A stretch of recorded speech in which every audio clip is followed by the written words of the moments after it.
Oke, bismillahirrahmanirrahim. Assalamualaikum warahmatullahi wabarakatuh. Saya ucapkan selamat pagi dan selamat datang buat teman-teman semuanya pada perkuliahan mata kuliah kita, yaitu adalah evaluasi dan tata guna lahan pada pertemuan ke-7. Nah, ini merupakan pertemuan terakhir sebelum ujian tengah semester.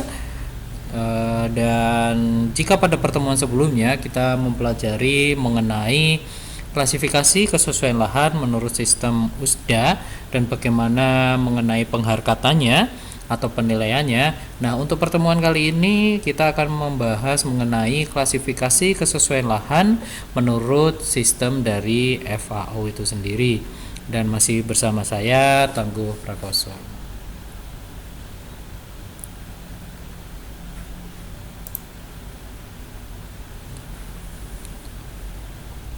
Oke, sistem klasifikasi kesesuaian lahan menurut kerangka evaluasi lahan yaitu FAO pada tahun 1976 menyatakan bahwasanya pada saat ini banyak digunakan di Indonesia maupun di negara berkembang lainnya. Dan kemudian kerangka sistem ini sangat lengkap dan rinci sehingga dapat digunakan untuk evaluasi lahan secara fisik atau kualitatif maupun secara ekonomi yaitu kuantitatif bila data-data yang diperlukan tersedia. Nah, data-data seperti apa nanti akan kita bahas di slide selanjutnya. Nah, akan tetapi sistem ini pun juga memiliki beberapa kesulitan. Yang pertama yaitu adalah diperlukannya pengumpulan data-data mengenai karakteristik lahan yang tidak dapat diamati secara langsung di lapangan. Nah, berbeda dengan halnya USDA, pada sistem pengklasifikasian menurut sistem USDA, hal tersebut bisa diamati secara langsung di lapangan karena sudah memiliki atau berdasarkan dari bentuk fisik lahan yang ingin kita kelola. Nah, untuk di sistem FAO ini sendiri, kelemahannya adalah kita memerlukan pengumpulan data-data karakteristik lahan yang mana hal tersebut tidak bisa kita amati langsung di lapangan. Katakanlah seperti apa? Seperti mengenai sifat-sifat kimia tanah yang ada di lahan kita yang ingin kita kelola dan kemudian sebagainya. Sehingga kesesuaian lahan tidak dapat langsung ditentukan waktu itu juga ataupun saat di lapangan.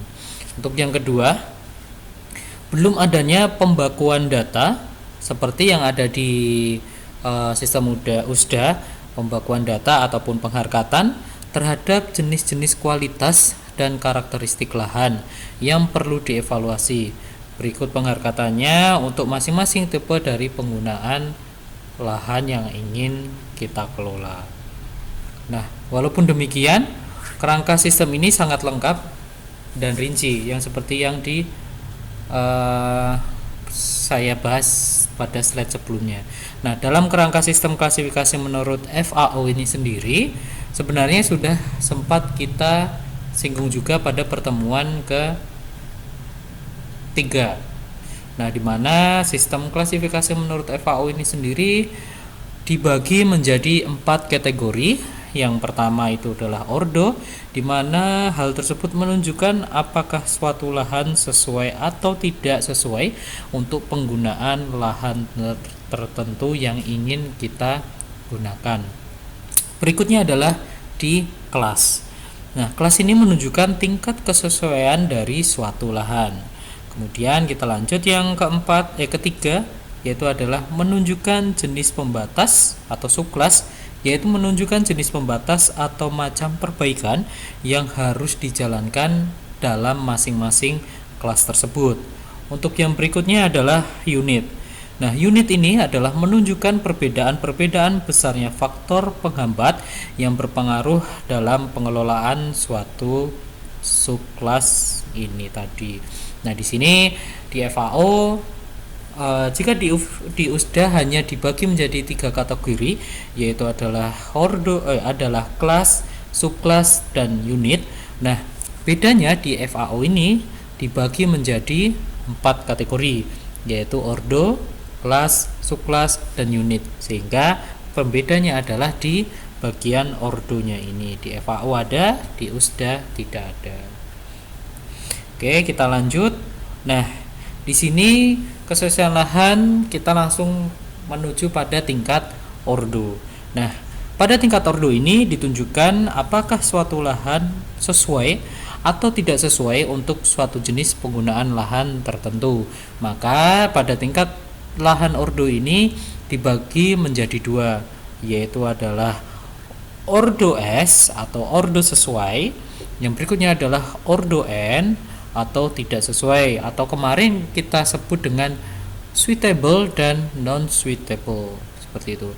Nah, untuk yang pertama adalah kita membahas mengenai ordo S atau sesuai. Nah, ordo S atau sesuai ini merupakan lahan yang termasuk ordo ini atau ordo ini adalah lahan yang dapat digunakan dalam jangka waktu yang tidak terbatas untuk suatu tujuan yang telah dipertimbangkan atau ingin kita pilih cara pengelolaannya. Nah, hal ini karena pada ordo S ini dikategorikan tanpa atau sedikit resiko kerusakan terhadap lingkungan akibat pengelolaan lahan yang kita pilih, sehingga pada ordo S ini kerusakan terhadap lingkungan itu sangat minim sekali, sehingga itu tadi dia dapat atau memiliki jangka waktu yang tidak terbatas, dapat digunakan dalam jangka waktu yang sangat lama. Karena di sini kita harus dalam pengelolaan suatu lahan kita harus mengarah yang namanya ke teknologi konservasi, sehingga konservasi di sini memiliki arti yaitu yang pertama kita memanfaatkan, akan tetapi tidak hanya memanfaatkan saja tetapi juga melestarikan, sehingga dengan adanya sistem tersebut atau mengarah pada arah konservasi, maka pengelolaan lahan yang kita lakukan akan dapat berlangsung atau berkelanjutan dalam jangka waktu yang lama bahkan tidak terbatas. Hal ini terdapat pada ordo S. Yang kemudian kita lanjut ke ordo N atau tidak sesuai, atau yang kita kenal pada pertemuan sebelumnya adalah non suitable, di mana lahan yang termasuk ordo ini adalah lahan yang mempunyai kesulitan sedemikian rupa sehingga akan mengganggu dalam penggunaannya atau pengelolaannya untuk suatu tujuan yang sudah kita rencanakan.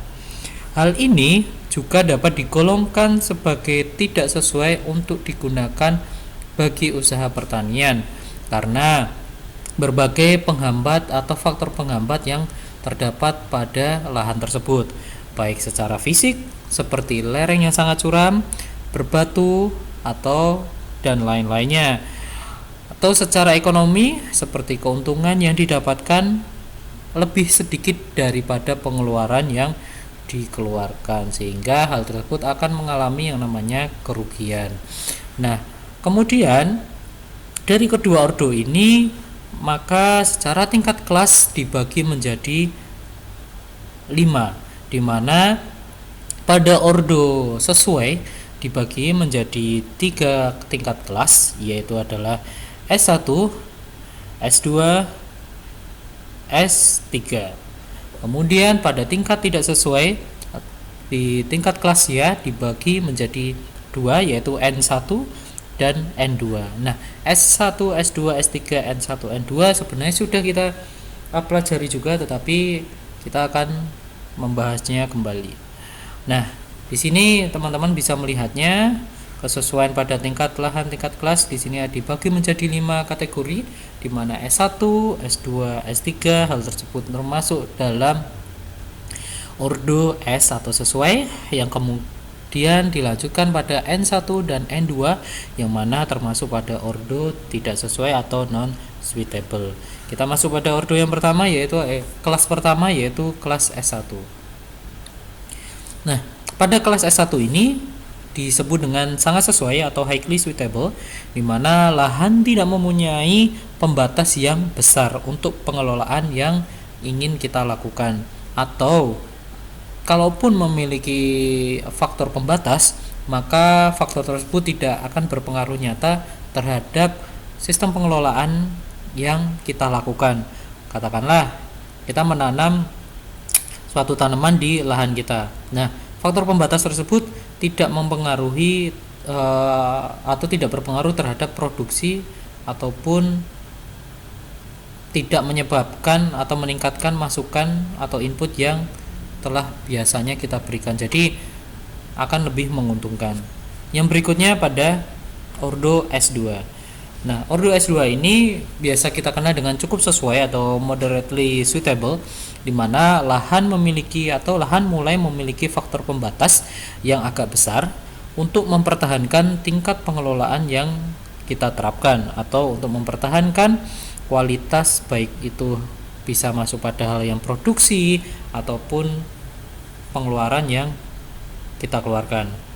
Nah, faktor pembatas ini akan mengurangi produksi dan keuntungan atau dapat meningkatkan masukan yang kita perlukan, sehingga di kelas S2 ini sudah mulai muncul yang namanya adalah faktor pembatas, di mana faktor pembatas tersebut harus kita tanggulangi untuk mengurangi kerugian terhadap jenis pengelolaan yang akan kita pilih ataupun keuntungan yang kita dapatkan. Sehingga dengan adanya solusi dari faktor pembatas ini, kita bisa mempertahankan produksi atau dapat meningkatkan produksi yang sudah biasa kita dapatkan.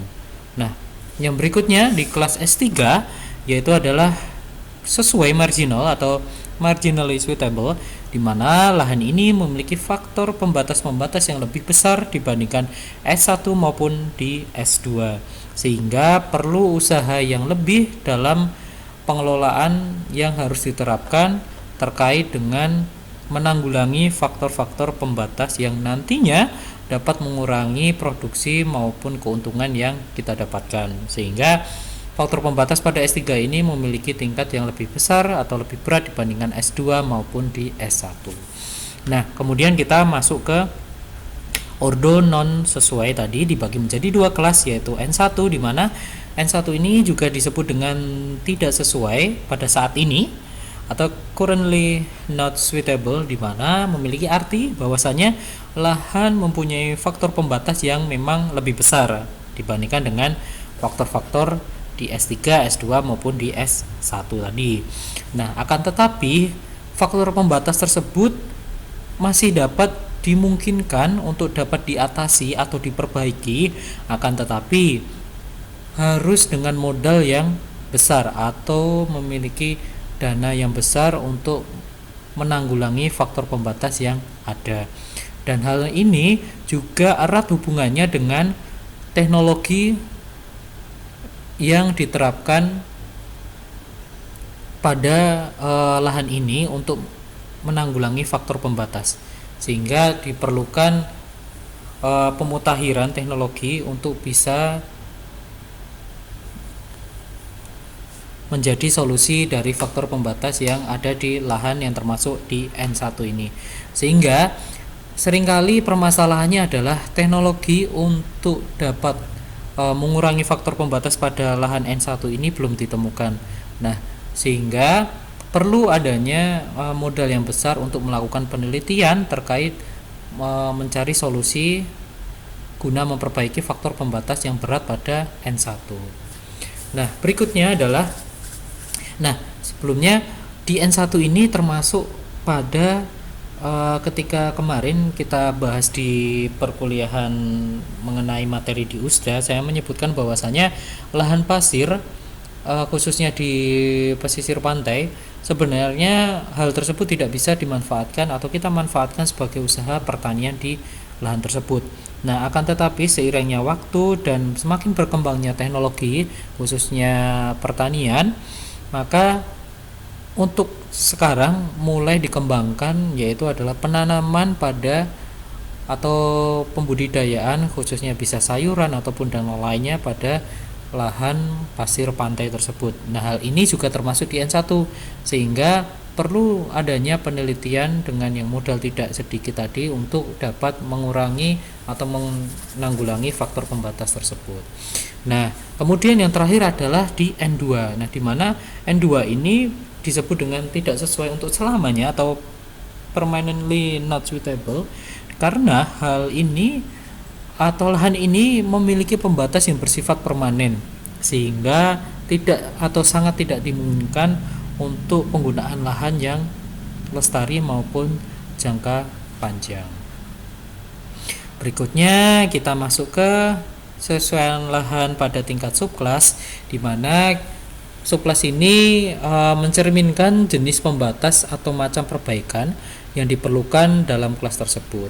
Nah, tiap kelas dapat terdiri dari satu atau lebih dari subkelas tergantung dari jenis pembatas yang ada, sehingga jenis pembatas ini ditunjukkan dengan simbol huruf kecil yang ditempatkan setelah simbol kelas. Ini saya beri contoh, kita fokus yang pertama dulu. Untuk contoh yang warna biru, di contoh pertama kelas S2, nah, kita mendapatkan ada lahan yang termasuk pada kelas S2. Nah, yang mempunyai di mana kelas S2 itu mulai atau mempunyai faktor pembatas. Nah, di sini contohnya adalah faktor pembatas kedalaman yang kurang efektif. Nah, disimbolkan yaitu dengan huruf S.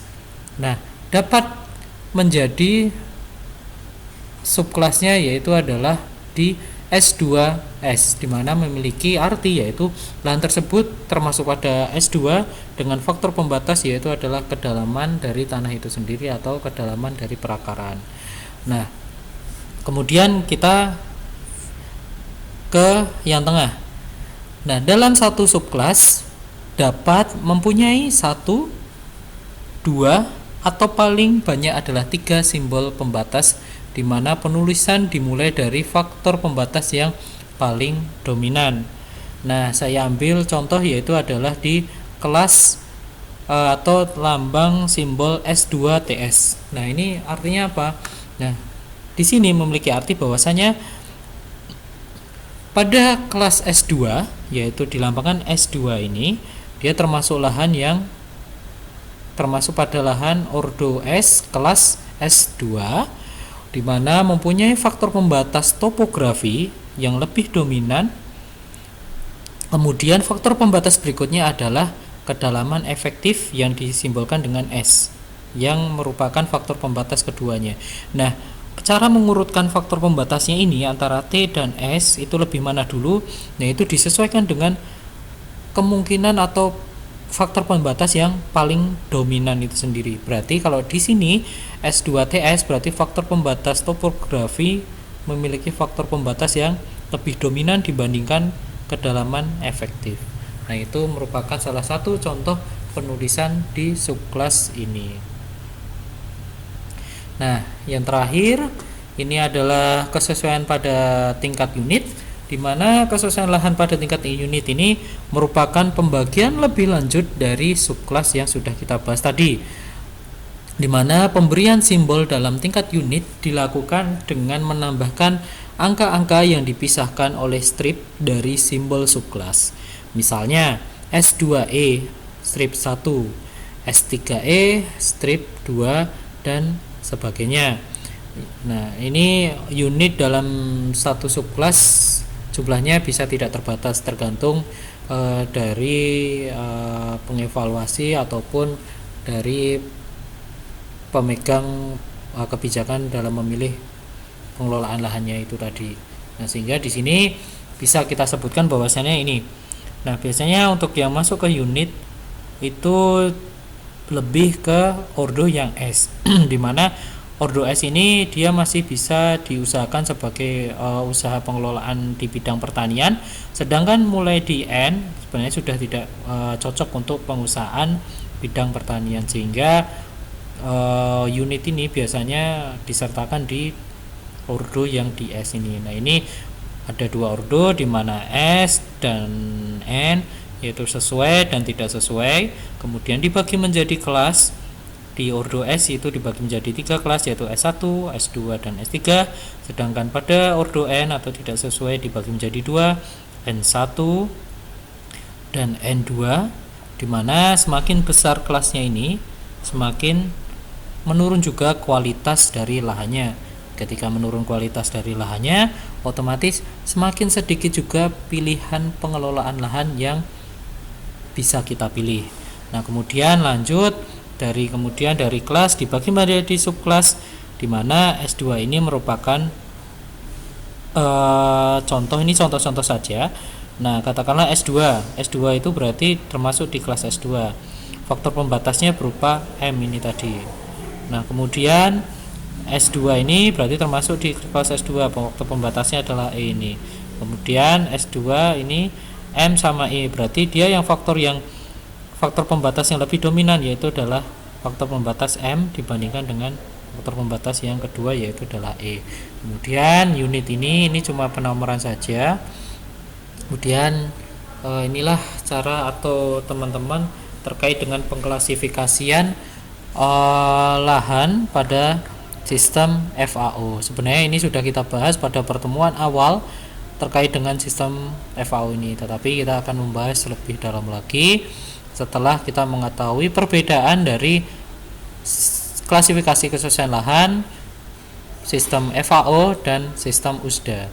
Di sini sehingga dari teman-teman bisa membedakan antara jenis kesesuaian lahan menurut USDA itu seperti apa dan FAO itu seperti apa. Nah, harapannya nanti teman-teman ketika di suatu perusahaan atau teman-teman memiliki lahan atau mungkin teman-teman mempunyai tugas untuk membaca dari simbol-simbol ini, teman-teman sudah memahami apa arti dari simbol klasifikasi kesesuaian lahan ini, apakah itu sesuai dengan FAO atau sesuai dengan sistem USDA.